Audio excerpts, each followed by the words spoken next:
Texas football earns its first road win of the season, and junior running back Jonathan Polasek set out to make Texas football history. What effect will this win have on the rest of the season?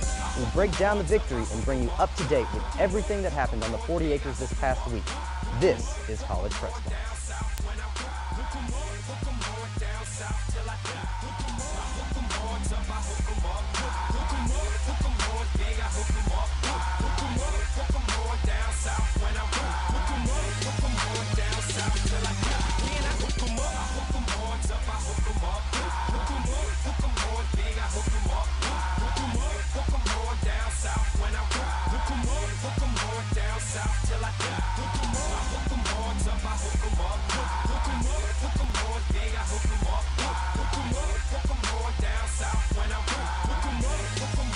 Good evening, everyone, and thanks for joining us here tonight. I'm your host, Jonathan Polasek.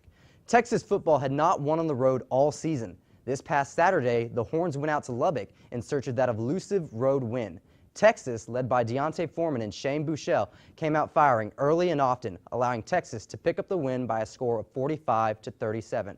College Press Box's Jordan Sanchez was in Lubbock covering the game and has more on Texas's first road win of the season. The Texas Longhorns picked up their first road win of the season as they dropped Patrick Mahomes and the Texas Tech Red Raiders 45-37. The thing you have to do with him is make him just move in the pocket. Don't let him sit in the pocket. And then once we got him to scramble, we was going to bring a guy to like Malik or just McCullough, one of our backers. We were going to chase him to the outside, and we did a really good job with Malik. We got some really good hits on him. The Texas defense weren't the only ones to lay down hits on Saturday, as junior running back D'Onta Foreman continued to rumble his way to the record books. I had no idea he even had 300 yards. When you see the guy run down the field all game, it's just so impressive. And he says the O-line's on him, we're always on him as well, because we know what he can do, and he's on us. And so he's taking this offense to a different level, and he's going to keep taking it to the heights it is. And, we're very proud of him and how he finished the game. D'Onta found the end zone 3 times as he finished with 341 yards, giving him his 10th consecutive 100-yard game. Foreman will look to tie the record this week set by Longhorn legend Earl Campbell, thanks to advice from his mentor, Ricky Williams. It means a lot. I talk to Ricky after every game pretty much, and, he just tell me the things that I can do to get better. And I talked to him last week. He just told me just keep fighting, keep running hard. I try to go out there and just do that again today. And, so I got to text him today. D'Onta wasn't the only offensive threat. His freshman wide receiver, Colin Johnson, posted a career-high 2-touchdown game. Just focusing on my route, what I had to do. And, Shane, he placed a good ball on both of them where only I can get it. So, shouts out to my man, Shane. Just build on this one. We know on this, we got a big one next week at home. And we just take this team here and just watch how it just continue just to grow together and develop together and become something special. Longhorns look to continue their winning ways as they head back home and start preparation for Big 12 powerhouse West Virginia. Jordan Sanchez, College Press Box. Thanks, Jordan, for the report. Joining me now to talk more about the Longhorn win is football analyst Justin Honore. Justin, how are you doing tonight? Doing well. How are you, Jonathan? I'm doing great, especially after that Texas win. What did you think of that? I was impressed. They faced some adversity, and they responded. Can't ask for more. That's right, they really did. Now, the Texas offense likes to be as balanced as possible, but there are some games where a guy like D'Onta Foreman just explodes on the ground. He absolutely shredded this Tech defense and went off for 341 yards, which is the third most for a single game in Texas history, and was only 9 yards shy of tying Ricky Williams' record of 350 yards in a single game. He's so physical, and he's physical at the point of attack. He protects his body, and what people don't realize on him is his breakaway speed. You look at Saturday, there's DBs with angles, and they can't go get him. And even I saw that out here because he'll break away from us, and our guys think they're fast, and they can't go catch him.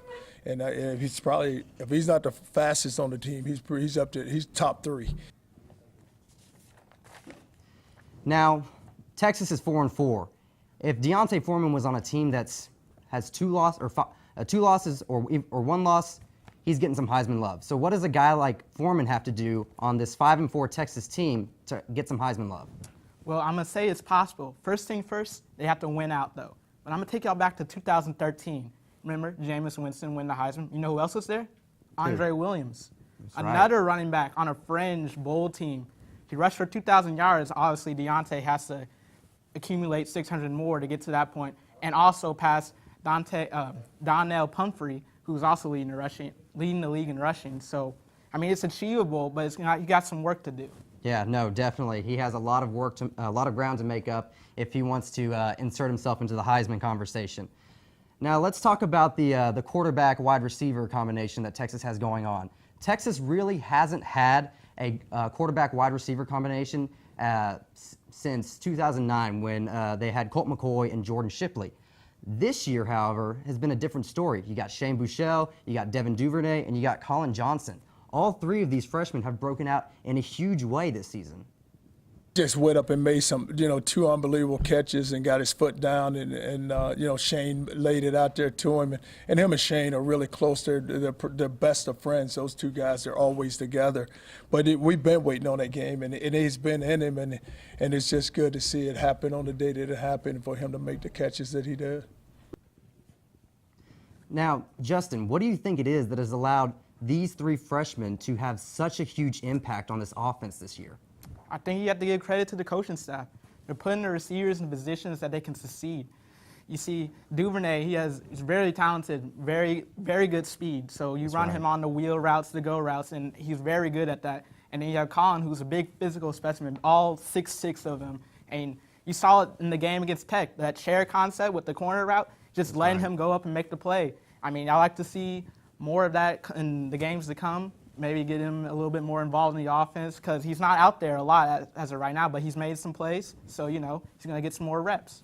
No, definitely. These two freshmen have made huge plays. Devin Duvernay with the long bombs, it seems like every other game now. And Colin Johnson just making the incredible catches, especially that one of those catches in the end zone this past weekend. Two of them. Two of them, yeah. Now, in Charlie Strong's tenure, Texas has struggled to make a bowl game each of his first 2 years. Texas is sitting at 5-4 right now, so they have one chance. They have 3 chances left to get to 6 wins and make a bowl. So the Texas players want nothing more than to make a bowl game this year after missing out on last year. Just to be in a bowl game will be a goal for us. Sitting at home last year was not fun.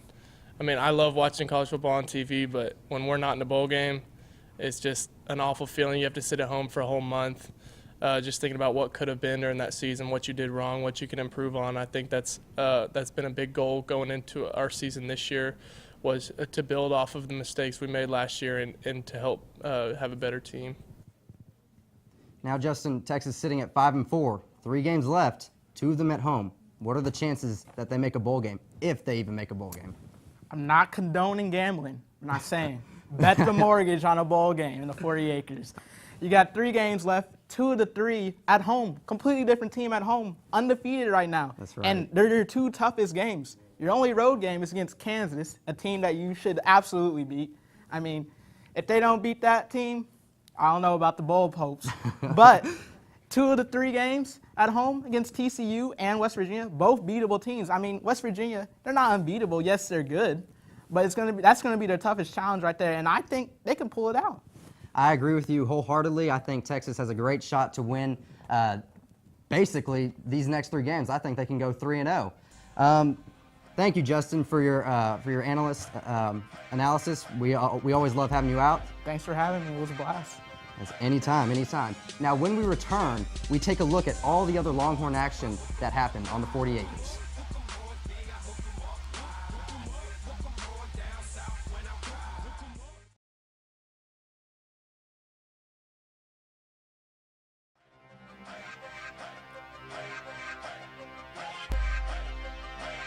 Welcome back to College Press Box. With me now is our one and only James Grotches.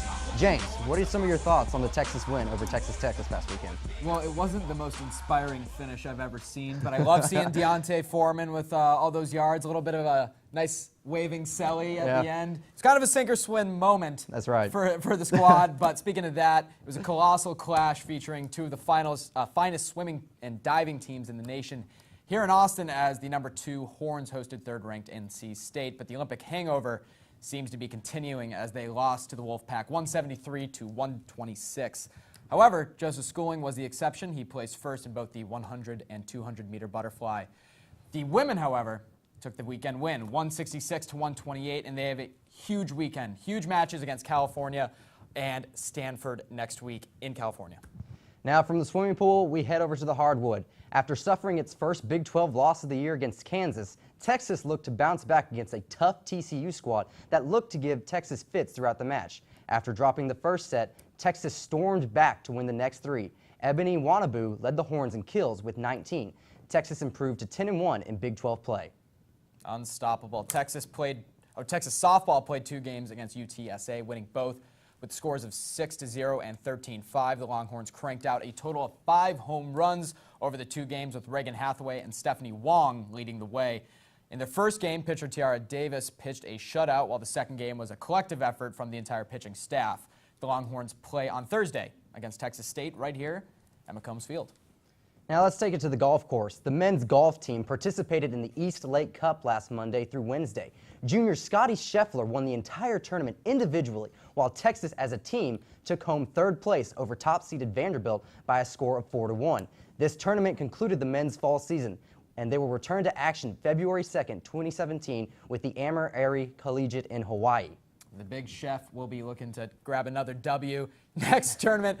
But we'll move into tennis for a second. It was the final tournament of the fall for the women's team as they were in Chapel Hill for the Kitty Harrison Invitational, and they were dominant. They lost only 4 of a total 28 matches. Not bad, especially from the freshman Italians Anna and Bianca Turati, who were undefeated. Andiamo. But it was a tough weekend for men's tennis as they were up north in Flushing, New York for the USTA Invite. It was an individual event, but no Longhorns made it to the knockout rounds. They played well in the final couple of days with some consolation matches and brought a little momentum as they host San Antonio this weekend.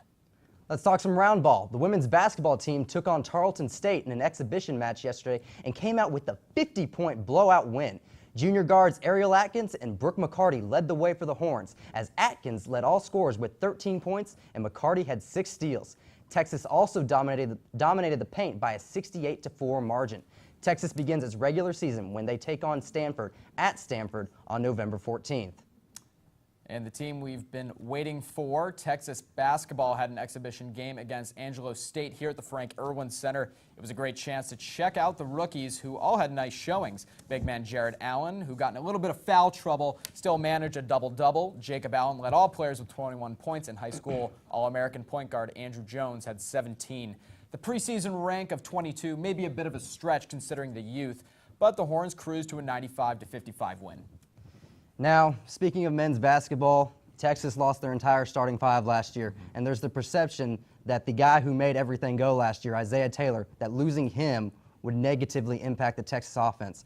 So, James, what kind of impact do you think this year's set of guards will have on this Texas basketball team? I think it'll be a change of pace. You have a couple players in Jacob Allen and Kerwin Roach who can kind of replace the points guard mentality, guys who can go up and score. But the guy I'm really looking to is Andrew Jones. He's a guy who can really create. And the team last year, I felt, lacked a little bit of originality, a little creativity. And Andrew Jones, he possesses the ability to make passes that no one else on the court can see. And that's what I'm really looking for, to get him in early games to try and develop a little bit of chemistry. That's right. He's looked exciting in these exhibition matches, and I can't wait to see what else he has in store for us. Now, Texas begins its regular season on Friday against Incarnate Word. How do you think this early season schedule sets up for this young Longhorn team? You know, if they were a little bit older and a team that were looking to make a statement, I would hope that they would play a bigger opponent in the first month or so. That's not the case, and they have a young team, so I think this is good that they're playing Louisiana Monroe, Incarnate Word, Northwestern, Colorado, and I mean, their first big game is until really Alabama in early December. So this is an opportunity for them to create a little bit of chemistry, as I mentioned earlier. Got a lot of youth. Jared Allen has got to settle into his role in the team, which will be very large for a freshman. So I think that this is perfect, that they got an easy start, and we'll see how they go from there. Well, thanks, James. It's always great to have you out here. It's great to hear what you have to say. You always got something to say. I got something. When we come back, Grant Michaels and Luke Hendry will tell us a little bit about what went down in the college football world outside the 40 acres.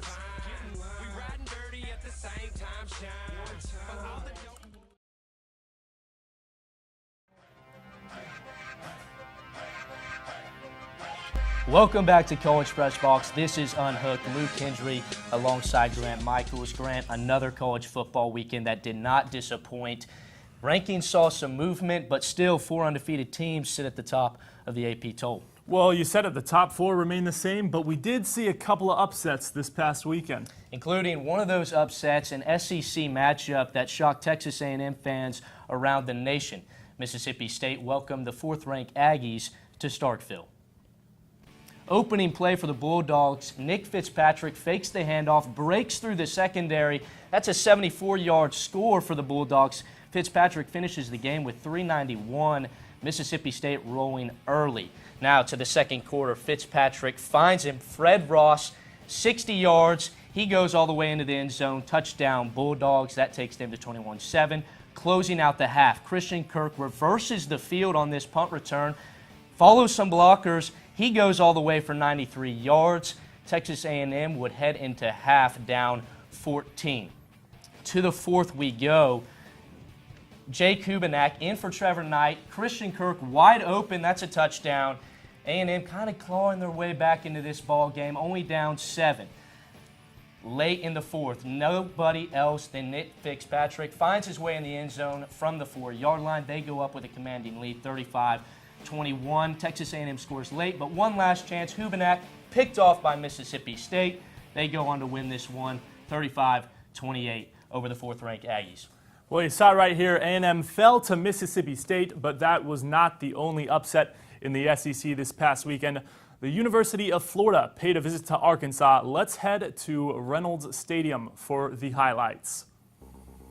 Well, it did not start well for the Gators as Luke Del Rio zips in a ball that gets deflected. That's taken the other way for 6. Arkansas gets on the board early. We fast forward to the end of the first quarter. Arkansas cruising up 14-0. Cornerback Luke Dawson says, "Oh, I'll take that. Thank you very much." That brings the Gators within 1 possession. 16 seconds before the half, Allen drops back, finds his tight end wide open, running a slant route. That is Drew Morgan. Razorbacks go into the half up 21-7. And just over 5 minutes left in the game. Arkansas looking to put the game away. They do. Jonathan Williams slipping and sliding, 42 yards. The Razorbacks take the win against the Florida Gators. Grant, 2 big wins for Mississippi State and Arkansas, but we're going to turn now from some hard facts over the weekend to some hot takes. 4 teams remain unbeaten, arguably have been the top teams all season long. You look at Alabama, Clemson, Michigan, and Washington. But tomorrow, for the second time this season, football rankings will come out for the college playoffs specifically. There's arguments for those top 4, but also for Louisville and Ohio State. Grant, what cases can these teams plead for being at the top 4 come January? Well, listen, I think the committee has it absolutely correct in the order that they have it right now. Alabama, clear number 1. The win over LSU, a hard-fought, classic game. Nick Saban is probably one of the best coaches to go down in college football history. There's no question in that. Michigan has been dominant through the Big 12, and that's no small feat this year. Jabril Peppers, a Heisman contender, overall athlete, been carrying the team. Clemson, you look at Clemson, led by Deshaun Watson, their leader, also a Heisman candidate. And then you look at Washington, who's kind of popped up this year as one of these big dogs, and they've been lighting up the Pac-12 with Jake Browning under center. He can't do anything wrong. 7 touchdowns here, 7 touchdowns there.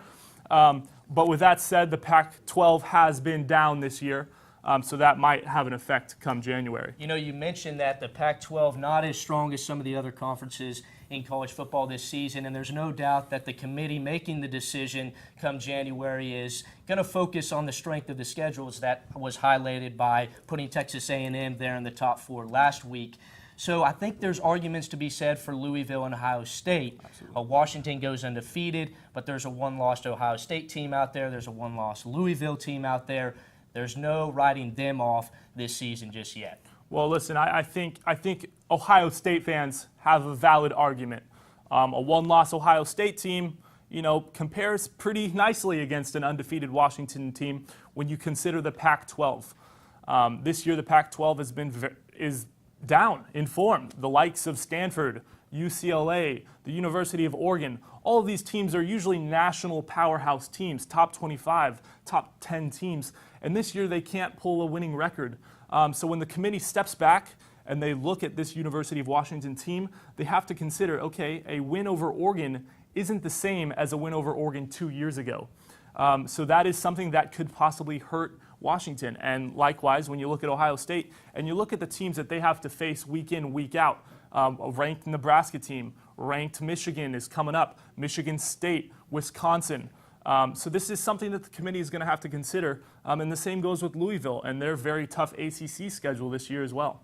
There's no doubt that the Big Ten and ACC have prevalence over the Pac-12 this season. Ohio State and Louisville kind of have their fate in their hands if they win out. That's all we're going to have, though, for this segment of Unhooked. When we return, Jonathan will take a look at next week in Texas sports, and our very own Mark School Jr. has a story on Amani Foreman's career at Texas following his brother Deonta. Stick around. We'll be right back.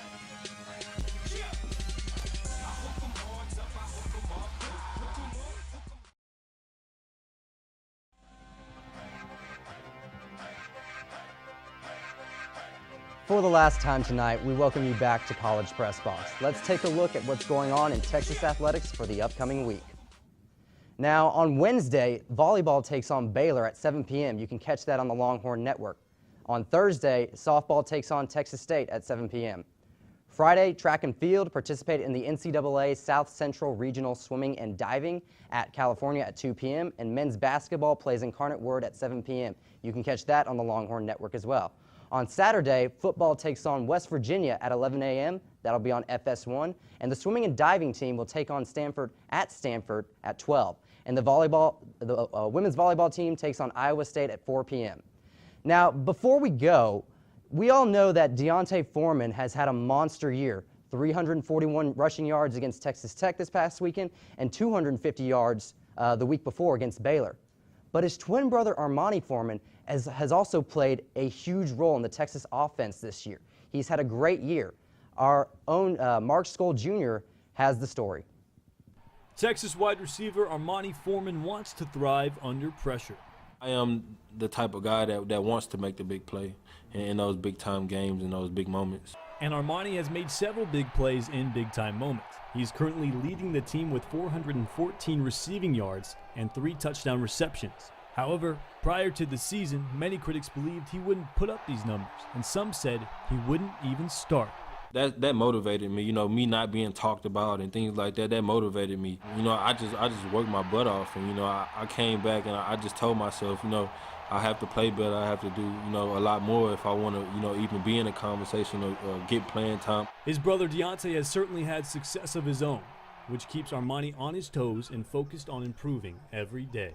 I kind of just fed off my brother. He was getting a lot of hype coming into the season, and I kind of wanted to be up there with him. I've always been, kind of neck and neck with him. I didn't want to be left behind. I thought, some people kind of, gave up on me. Just because Armani is seeing success on the field doesn't mean he is satisfied with the results. I knew that I had to come out and prove people wrong, and that's what I feel like, I'm still trying to do. I'm still trying to prove people wrong and, just play great football. Mark Scholl Jr., College Press Box. For this week's edition of College Press Box, be sure to tune in on Wednesday night at 9 p.m. for College Crossfire with host Reese Miller and this week's panelists to hear their takes on Texas's big win over Texas Tech. A special thanks to Jordan Sanchez, Justin Honore, James Grachos, Grant Michaels, Luke Hendry, and everyone in studio and master control. And thank y'all for tuning in tonight. I'm Jonathan Polasek, and we'll see y'all next Monday.